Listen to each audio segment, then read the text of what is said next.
Hari ini kita akan belajar kembali kebenaran firman Tuhan.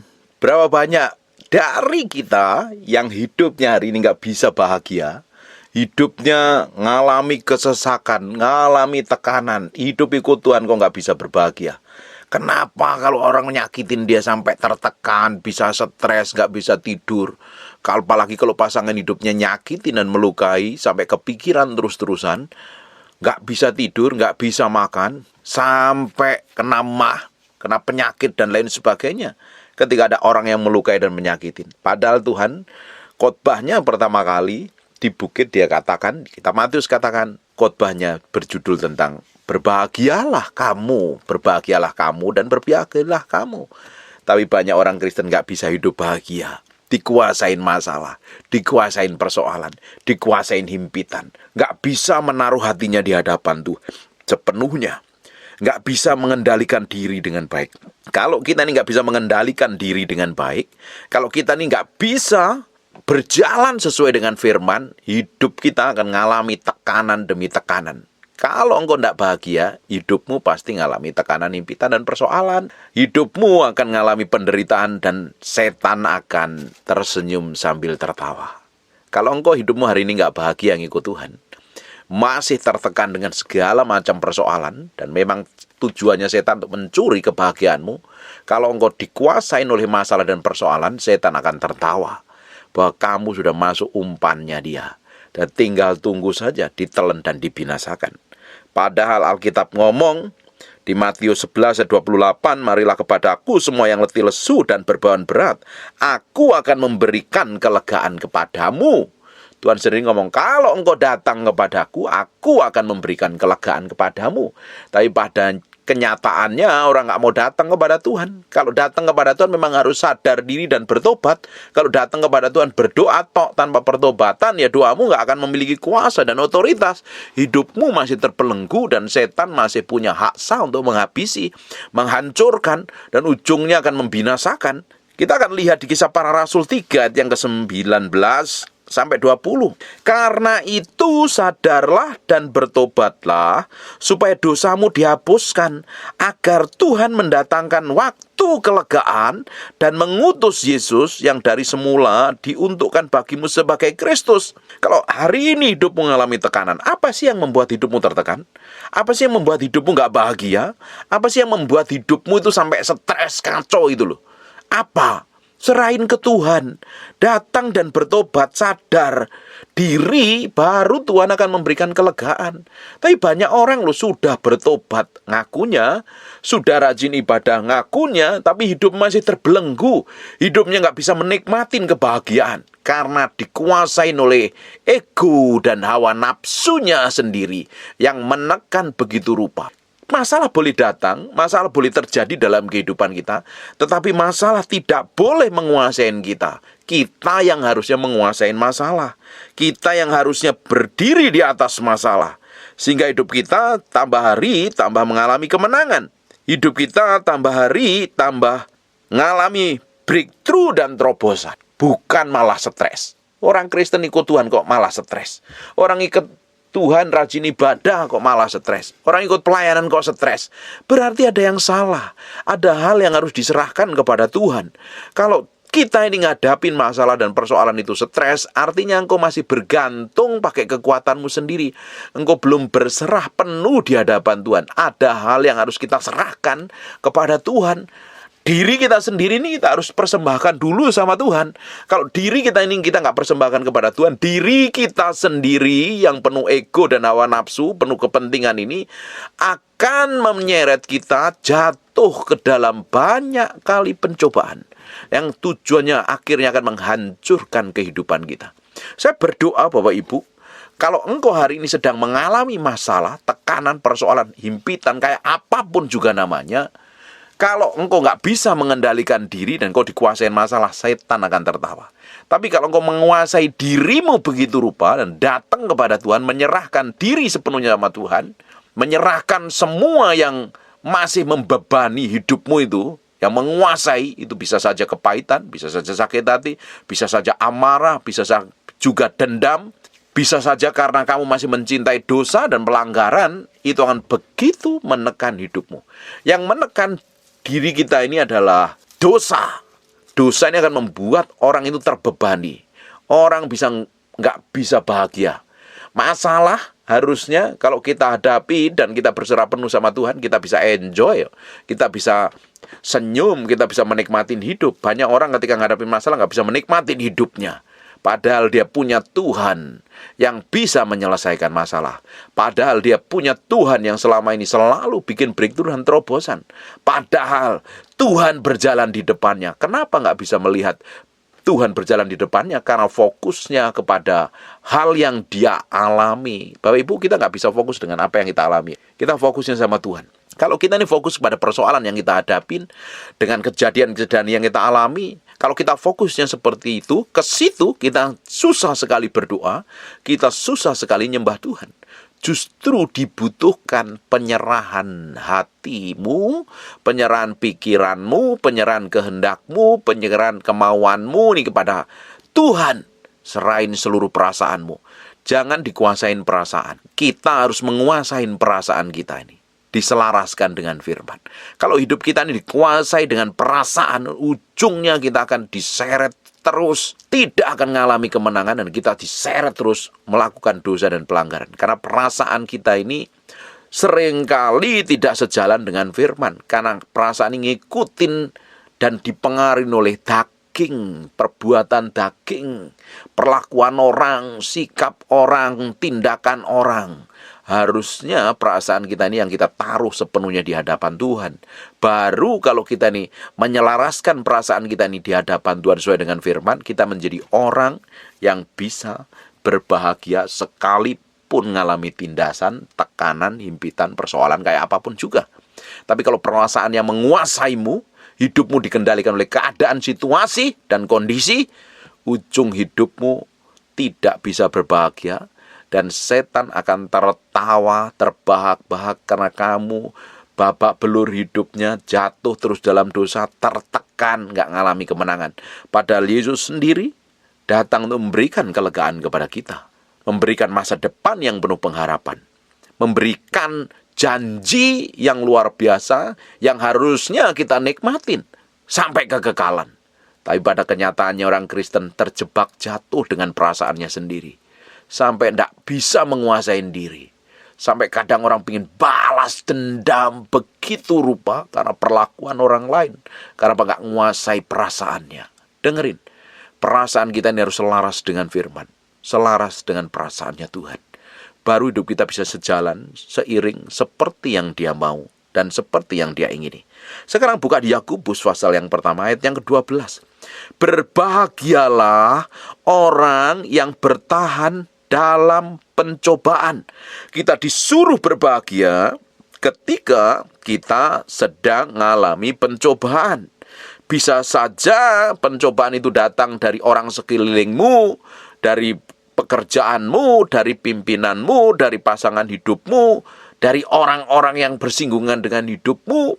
Pencobaan itu bisa datang, dan kalau kita nggak bisa menguasai diri, kita akan terjebak di dalamnya, kita nggak akan mengalami kemenangan, ujungnya kita akan jatuh ke dalam berbagai pencobaan, dan kita tidak lulus. Tetapi kalau kita ini bisa menguasai diri, kita bisa senang, kita bisa berbahagia ketika menghadapi pencobaan, dan kalau kita didapati menjadi orang yang sudah tahan uji, baru Tuhan akan memberikan kepada kita mahkota kehidupan yang dijanjikan Allah bagi siapa yang mengasihi Dia. Makanya cinta kita sama Tuhan itu harus yang utama dan terutama. Kalau kita mengasihi Tuhan, mencintai Tuhan, segala sesuatu yang kita mau lakukan, segala sesuatu yang kita mau katakan, segala sesuatu yang kita mau perbuat, itu tujuannya hanya untuk Tuhan. Kira-kira Tuhan disenangkan apa tidak? Ini Tuhan dipermuliakan apa tidak? Ini Tuhan diuntungkan nggak dengan sikap dan tindakanku ini? Atau nama Tuhan malah dihujat, dinista karena sikap dan tindakanku ini tidak berkenan di hadapan Tuhan. Bayangkan Bapak Ibu, Kalau kita ini ngaku orang Kristen, ngaku orang rajin ibadah, sudah pelayan dan lain sebagainya, tapi karena sikap, tindakan, dan perbuatan kita ini jahat di hadapan Tuhan, dan orang lihat tindakan kita dan sikap dan perbuatan kita, Tuhan tidak dipermuliakan. Ngakunya orang Kristen kok kelakuannya kayak begitu. Berapa banyak hidup kita, kelakuan dan sikap kita jadi batu sandungan buat orang. Orang nggak bisa melihat kemuliaan Tuhan. Karena kita nggak bisa menaruh hati kita, pikiran kita, perasaan kita di hadapan Tuhan. Makanya kita harus berjalan dalam ketepatan ilahi. Kita harus ngerti, kalau ngadapin masalah apapun juga, masalahnya orang Kristen itu paling juga bersinggungan dengan orang lain. Jengkel, kesel, marah, nggak terima, dianiti, disakitin, kepahitan, dan lain sebagainya. Itu kan kita harus mengalami kemenangan. Kalau dalam hal itu kita nggak bisa menang, kita nggak bisa menang terhadap diri sendiri, kita akan dikuasain oleh perasaan dan keadaan. Akhirnya apa? Hidupmu tambah kacau dan babak belur. Berapa banyak dari kita orang Kristen, sekalipun dia rajin ibadah, masih seringkali nggak bisa mengendalikan dirinya dengan tepat, nggak bisa menguasai perasaannya dan menaruhnya pada pusat kehendak Tuhan. Sehingga apa yang dikerjakan, apa yang dilakukan bertolak belakang dengan kebenaran firman Tuhan. Dan orang melihat ini sudah menjadi batu sandungan. Jangan sampai kita nggak bisa menguasai diri, kita terus jatuh dalam dosa, jatuh dalam pencobaan. Kalau kita nggak lulus dalam pencobaan, kita akan ngulang lagi. Banyak waktu terbuang, banyak tenaga yang terbuang sia-sia. Bahkan hidup kita hanya muter pada persoalan yang sama. Justru kita harus kenalin diri kita sendiri sepenuhnya di hadapan Tuhan. Sepenuhnya di hadapan Tuhan. Kita akan lihat di Matius pasal yang ke-5 ayat yang ke-10. Berbahagialah orang yang dianiaya oleh sebab kebenaran, karena merekalah yang empunya kerajaan surga. Mungkin hari ini orang gak banyak nganiaya kamu. Paling yang nganiaya pasangan hidupmu yang selingkuh, pasangan hidupmu yang mengkhianatimu, mungkin rekan bisnismu dan lain sebagainya. Tapi kalau engkau bisa menguasai diri, engkau bisa mengalami kemenangan itu. Tapi kalau engkau gak bisa menguasai hatimu, engkau akan tambah marah, sakit hati, benci, jengkel, dan dendam. Tetapi kalau kita ini bisa berbahagia kita ketika menghadapi aniaya. Sekarang dianiaya adalah dagingmu. Karena engkau melakukan kebenaran, dagingmu seringkali teraniaya rasanya. Lu gak cocok ini. Aku maunya begini kok firman ngomong begini, dagingmu yang teraniaya. Hari ini kan gak ada penganiayaan seperti kisah para rasul. Pada zaman rasul-rasul pertama, jarang sekali. Sekarang udah banyak orang menghormati kok. Tapi tiap hari dagingmu teraniaya. Kalau engkau memilih hidup dalam kebenaran, dagingmu seringkali teraniaya ketika engkau komitmen hidup benar di hadapan Tuhan. Justru kalau dagingmu teraniaya lewat proses himpitan, persoalan, tekanan, kita disuruh berbahagia. Suruh berbahagia itu tandanya orang itu senyum. Kamu berbahagia tapi mulutmu cemberut terus, mukamu asem terus. Ya setan seneng ketawa-ketawa. Dia sudah kena jebakanku. Kalau muka kita nih asem, seperti mukanya Kain asem, tinggal tunggu setan di belakang pintu. Dia akan terkam kamu dan habisin hidupmu, dan ujungnya engkau akan jatuh di dalam dosa. Tapi kalau engkau menghadapi pencobaan, malah orang nganiaya kamu gila-gilaan, fitnah kamu gila-gilaan, memperlakukan buruk terhadapmu, tapi kamu bisa senyum di hadapan Tuhan. Terima kasih Tuhan. Di balik semua ini ada tujuan Tuhan, ada maksud Tuhan. Kamu bisa berbahagia, kamu bisa enjoy, kamu bisa senang. Justru setan akan babak belur. Kita itu akan membuat setan babak belur kalau kita ini bersikap, bertindak seperti yang Tuhan mau, seperti yang Tuhan inginin. Bukan kepancing dengan emosi, bukan kepancing dengan keadaan, sehingga hati kita ini bukan tenang, tapi malah berantakan.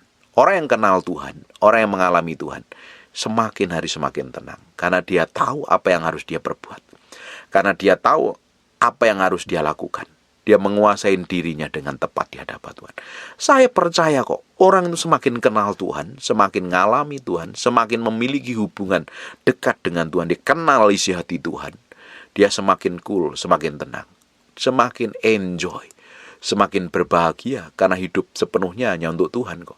Tapi kalau masih dipenuhi dengan daging, engkau gampang panasan, gampang panikan, merasa benar sendiri, merasa pintar sendiri, merasa kaya sendiri, merasa hebat sendiri, dan orang lain kamu pandang rendah.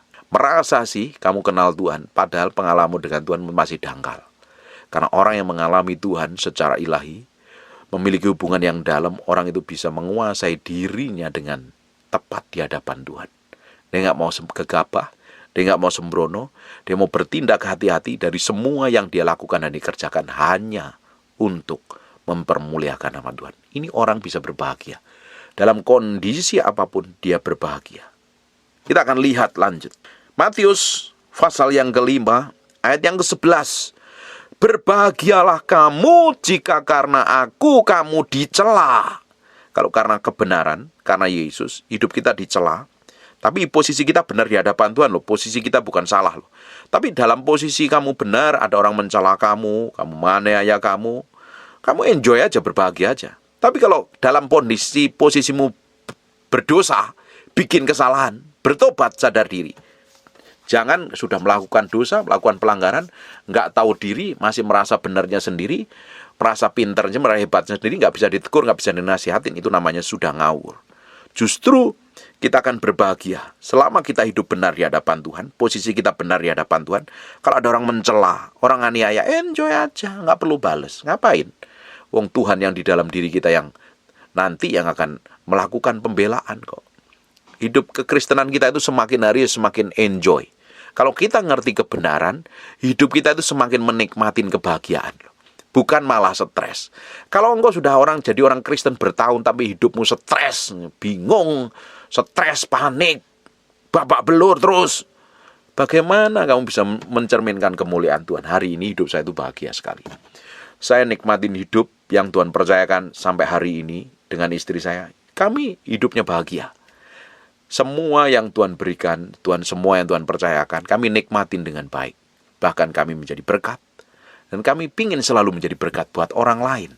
Pernikahan kami jadi berkat, keluarga kami jadi berkat, hidup kami jadi berkat bagi banyak orang. Dan sekarang lebih enjoy, lebih menikmatin hidup. Saya sangat bahagia hidup saya. Karena saya tahu kalau saya bahagia, setan akan nangis. Setan akan kejar-kejar, dia babak belur. Karena sikap kita benar di hadapan Tuhan. Tapi kalau hidupmu hari ini gak bahagia, setan akan tertawa. Memang tujuannya, setan bikin, iblis bikin, roh jahat bikin, supaya hidupmu tertekan, hidupmu gak mengalami kebahagiaan, hidupmu gak menikmatin janji Tuhan. Kalau sampai itu yang terjadi, kamu harus berbahagia. Harus tetap enjoy, fokusmu sama Tuhan. Memang diizinkan pencobaan itu datang, dan kau harus tetap mengalami kemenangan. Jangan dikuasain pencobaan, jangan dikuasain perasaanmu. Kalau hari ini diizinkan hal yang gak enak terjadi dalam hidupmu, tetap puji Tuhan, tetap sembah Tuhan, tetap kasih senyum yang terbaik buat Tuhan Yesus. Jalan terus sama Tuhan. Di ujungnya Tuhan sendiri akan bikin breakthrough dan terobosan. Nikmatin hidupmu dengan penuh kebahagiaan. Jangan sampai stres, jangan sampai kacau, jangan sampai gak bisa menguasai diri. Karena orang-orang yang stres, orang-orang yang kepahitan, orang-orang yang penuh amarah, orang-orang yang bingung hidupnya, orang yang dipenuhi dengan kekhawatiran, orang yang dipenuhi dengan kekecewaan adalah orang-orang yang tidak bisa menguasai pikirannya, diselaraskan dengan firman Tuhan. Kalau pikiranmu sebagai medan peperangan itu tidak bisa kamu menangkan, tidak bisa kuasai, akhirnya kamu jatuh di dalam pencobaan. Ujungnya jatuh dalam dosa, dan setan akan tertawa. Memang tujuannya itu membuat hidupmu babak belur dan gak mencapai destinasi Tuhan. Hari ini belajar hidup benar, hidup di dalam Tuhan. Kita akan lihat lagi. Di Lukas pasal yang ke-6, kita mulai ayat yang ke-21. Berbahagialah hai kamu yang sekarang ini lapar, karena kamu akan dipuaskan. Berbahagialah hai kamu yang sekarang ini menangis, karena kamu akan tertawa. Kalau kamu hari ini lapar, ingin punya kerinduan dengan Tuhan, ini bukannya sekedar lapar karena gak makan, tapi kamu memiliki kelaparan akan Tuhan, kerinduan akan Tuhan, pingin Tuhan lebih dari apapun. Dan kamu hari ini sedang menangis karena penderitaan yang kamu alami, dan kamu memilih hidup benar di hadapan Tuhan, mencari Tuhan. Ujungnya kamu akan dibuat tertawa. Justru dalam kondisi kamu sedang lapar, kondisi kamu sedang menangis, kondisi kamu sedang tertekan, Tuhan suruh berbahagialah. Tandanya apa? Kasih senyum yang manis buat orang di sekitar hidupmu. Kita akan lihat di Lukas pasal yang ke-6 ayat yang ke-22. Berbahagialah kamu jika karena anak manusia orang membenci kamu, dan jika mereka mengucilkan kamu dan mencela kamu, serta menolak namamu sebagai sesuatu yang jahat. Kalau kamu melakukan kebenaran, mungkin ada beberapa orang tertentu karena dari agama sebelah, kamu sedang ditolak, keluargamu nggak dikasih warisan, dihina, dikucilkan, suruh berbahagia. Karena ujungnya kamu tetap dibela Tuhan. Suruh berbahagia. Jangan stres. Kalau menghadapi tekanan kamu stres, setan akan senang. Kalau kamu menghadapi tekanan dan kamu berbahagia, setan akan sedih karena melihat bagaimana sikapmu benar di hadapan Tuhan. Bertindak benar, bersikap benar seperti yang Tuhan mau, seperti yang Tuhan ingini.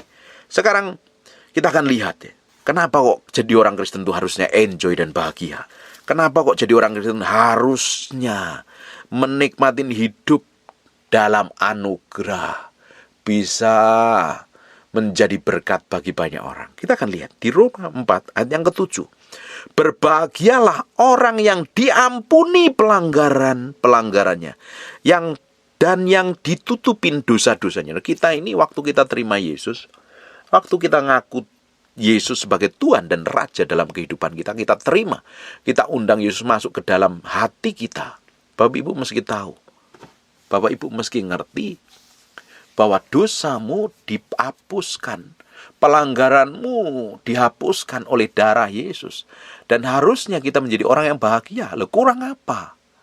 Jangan kebahagiaanmu ditentukan karena kamu nggak memiliki barang bagus, kamu nggak bisa belanja, kamu nggak kaya, kamu nggak liburan. Jangan diukur dengan seperti itu. Kebahagiaan kita ini kalau Tuhan menyertain kita, Tuhan mengurapin kita, apa saja yang dikerjakan tanganmu, Tuhan akan bikin berhasil. Makanya dibutuhkan komitmen. Orang kok gampang stres, orang kok gampang ngamuan, orang kok gampang sakit hati. Karena apa? Kamu nggak bisa kendalikan perasaanmu sepenuhnya itu loh. Kalau orang itu nggak bisa kendalikan perasaannya, itu akan terombang-ambing dengan kejadian apa yang dialami oleh perlakuan orang lain, oleh tindakan orang lain. Setan akan terbahak-bahak karena kamu ngaku orang Kristen tapi hidupmu masih dikuasai dengan perasaan, dan ujungnya kau banyak melakukan pelanggaran dan dosa.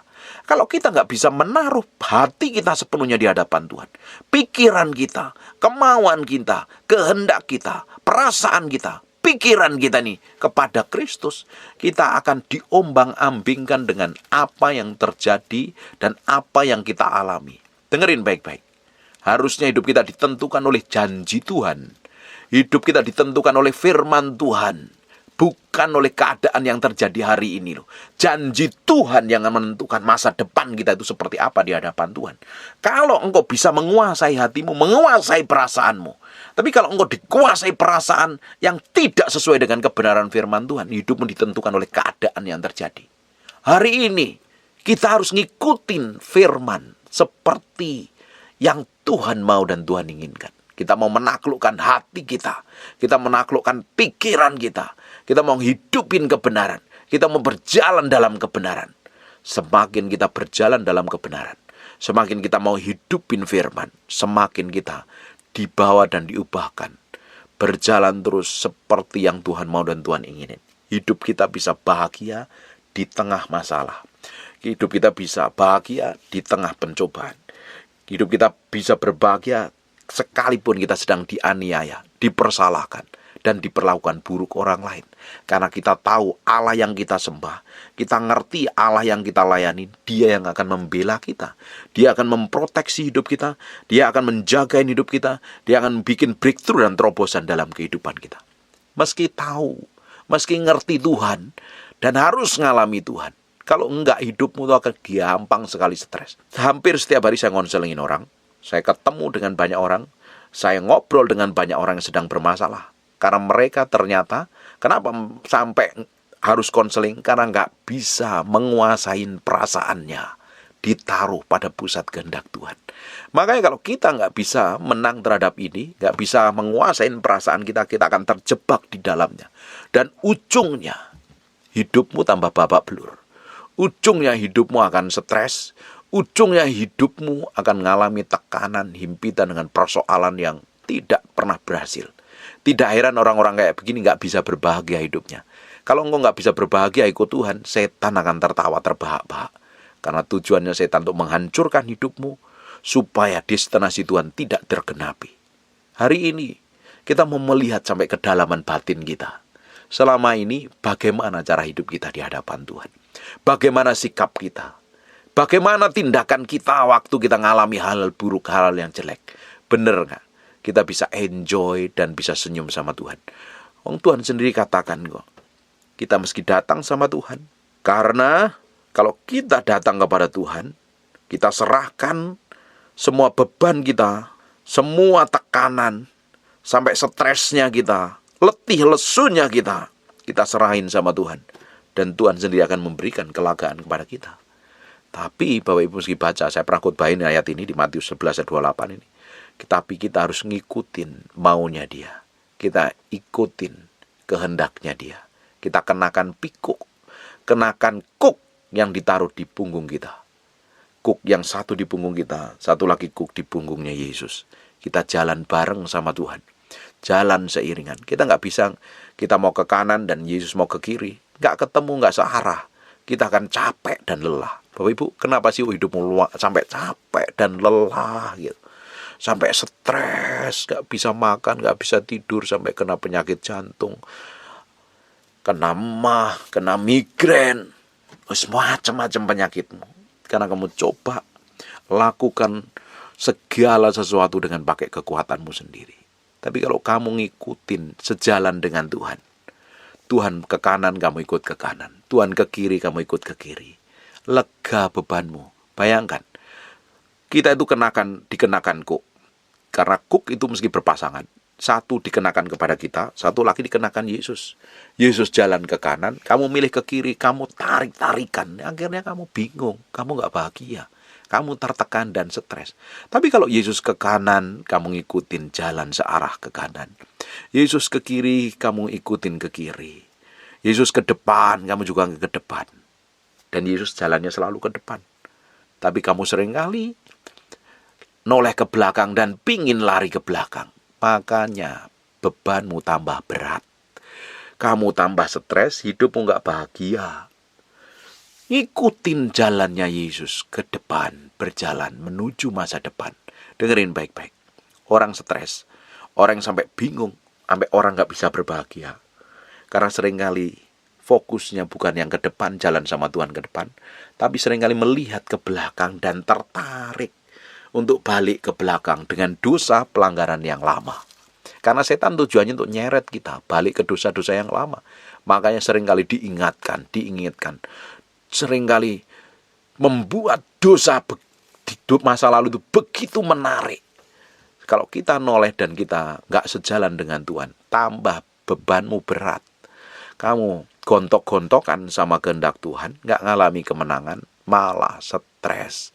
Hari ini tuh berjalan setiap hari bersama Tuhan. Kekristenan kita adalah seni berjalan bersama Tuhan setiap hari. Ngadapi masalah, ngadapi tekanan, ngadapi himpitan, ngadapin persoalan. Jalan terus sama Tuhan. Berjalan bersama Tuhan dalam kondisi apapun. Tuhan yang akan memberi kelegaan. Tuhan yang akan membebaskan hidup kita. Karena apa? Kuknya yang nanggung Tuhan. Kita pakai kuknya Yesus. Jalan bareng sama Yesus. Menikmatin semua anugerah dan kemurahan Tuhan. Hidupmu bahagia dan pasti jalani hidup itu dengan. Bapak Ibu, kalau kita nih jalani hidup dengan penuh tekanan, gak senang hatimu, gak berbahagia, kamu tuh benar-benar jalani hidupmu begitu berat. Kenapa banyak orang sampai mengakhiri hidupnya? Kenapa banyak orang sampai bunuh diri dan melakukan banyak hal yang buruk mengakhiri hidupnya? Karena dia nggak tahan dengan beban yang dia alami. Dia nggak tahan dengan kejadian yang dia alami. Sehingga nggak ngampu lagi dihabisin. Padahal ada Tuhan. Padahal Kita ini kenal Tuhan, kita punya Tuhan yang hidup, kita punya Allah yang luar biasa. Tinggal enjoy saja, senyum, jalan terus sama Tuhan, menikmatin hidup bersama Tuhan. Kalau hidupmu bahagia, setan akan nangis. Tapi kalau hidupmu stres, bingung, kacau, panik, setan akan tertawa-tawa. Kita akan buat setiap hari setan nangis karena kita berjalan dalam ketetapan ilahi. Dan hidup kita akan menikmatin kebahagiaan dan jadi berkat bagi banyak orang. Amin.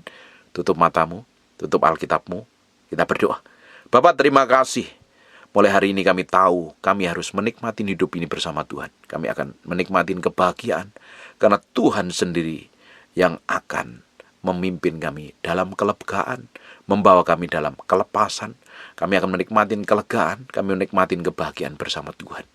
Dan menikmati semua yang Tuhan janjikan dan menggenapi destinasimu. Terima kasih ya Tuhan. Kami mau belajar menaruh pikiran, perasaan, kemauan dan kehendak kami pada pusat kehendak-Mu. Kami materaikan firman-Mu dengan darah anak domba Allah, terpahat dalam loh batin kami, nempel berhari-hari, berminggu-minggu, berbulan sampai jadi kehidupan. Terima kasih ya Tuhan, kami menyerahkan sepenuhnya ke dalam tangan kuasa-Mu. Biar Engkau sendiri yang bertahta, biar Engkau sendiri yang berkuasa, biar Engkau sendiri yang memimpin hidup kami, semakin hari semakin menyenangkan hati-Mu. Bagi-Mu hormat, bagi-Mu pujian, bagi-Mu pengagungan. Kami mengucap syukur ya Tuhan, terima kasih. Kamu berdoa untuk orang yang sedang sakit dan mengalami kelemahan tubuh. Oleh bilur Yesus, oleh darah Yesus, jadilah engkau sehat, jadilah engkau tahir, jadilah engkau sembuh. Dalam nama Yesus. Jadi seperti aku doakan dan katakan. Bagimu, hormat, pujian, dan pengagungan. Dalam nama Yesus kami berdoa mengucap syukur. Haleluya. Amin. And God bless you. Terima kasih Tuhan. Bagimu segala hormat, pujian, pengagungan.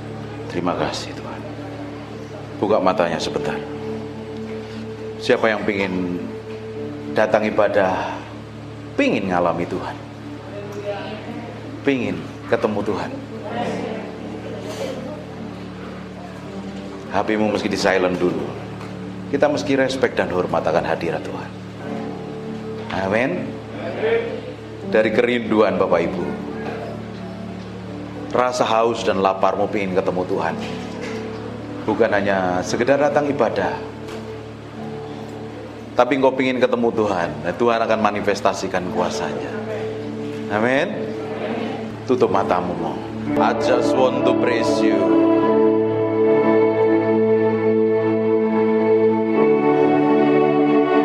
Aku berdoa ada urapan Tuhan sedang turun dalam ruangan ini.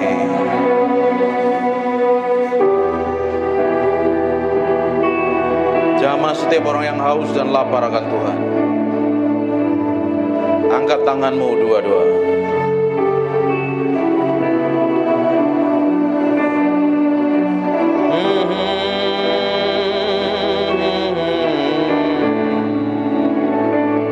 I just want to praise you. My hands and say I love you. You are everything to me, and I exalt your holy name, and I exalt your holy name. And I exalt your holy name, Most High. I just want to praise you. I just want to praise you. I just want to praise you. Aku berdoa setiap orang dalam ruangan ini, biar Engkau sendiri yang jamah Tuhan siang hari ini. Aku berdoa ada orang haus dan lapar akan Tuhan, sedang dilawat Tuhan dalam nama Yesus Kristus. Aku lepaskan urapan itu turun dalam nama Yesus Kristus. Di ruangan sebelah aku berdoa ada penguarapan turun. Tutup matamu. Ada kuasa Allah sedang mengalir dalam ruangan sebelah dalam nama Yesus Kristus. Repoko sendo no motoko robota papa ne mentere bete bebe kene me pipiana mata.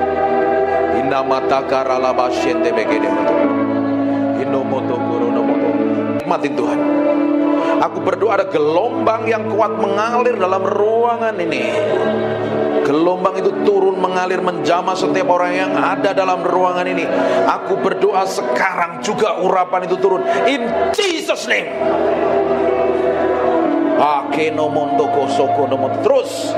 Terus pengurapan itu semakin kuat, jamah dan urapi, bahwa mereka mengalami pengalaman pribadimu dengan ajaib dan dahsyat. Nikmatin Tuhan.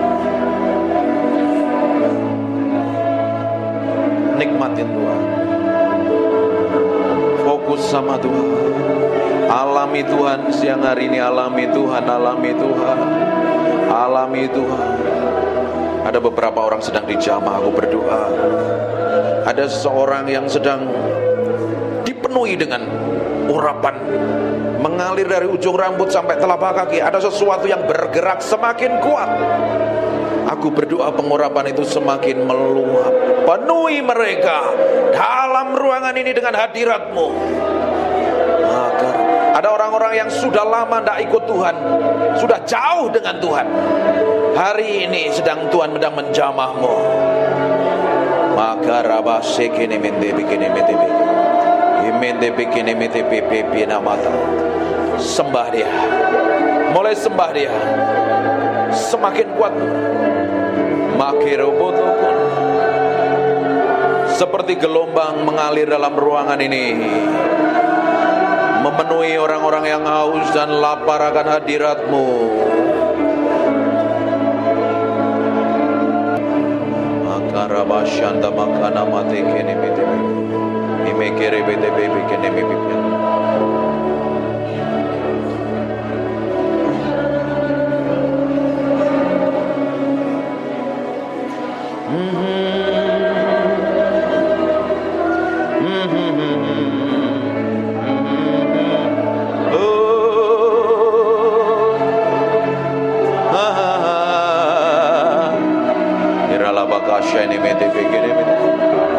Ini bagian-Mu Tuhan, Engkau sedang menjamah umat-Mu. Buat sesuatu yang spesial pagi hari ini.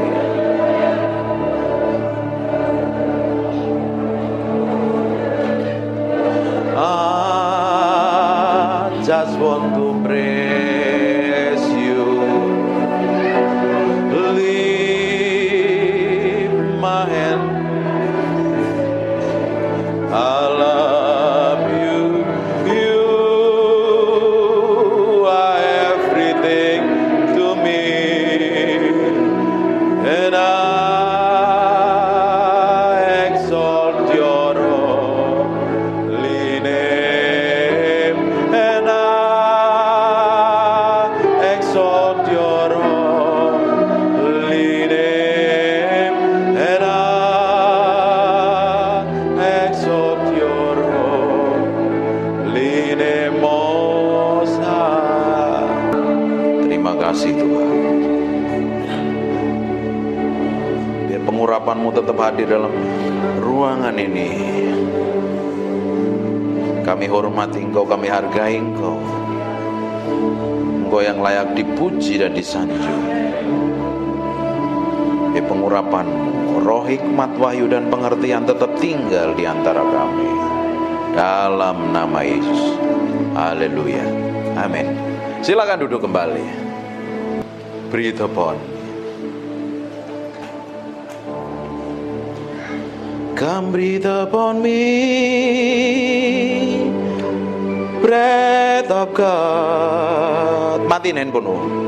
Breathe upon me, Spirit of the Lord, as I lift my hand in surrender to Your name, Most High. I'm yielding to Your Spirit, walking in Your love. Jesus, I adore.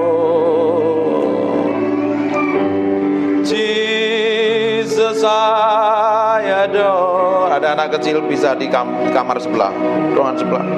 Jesus, I adore your holy name.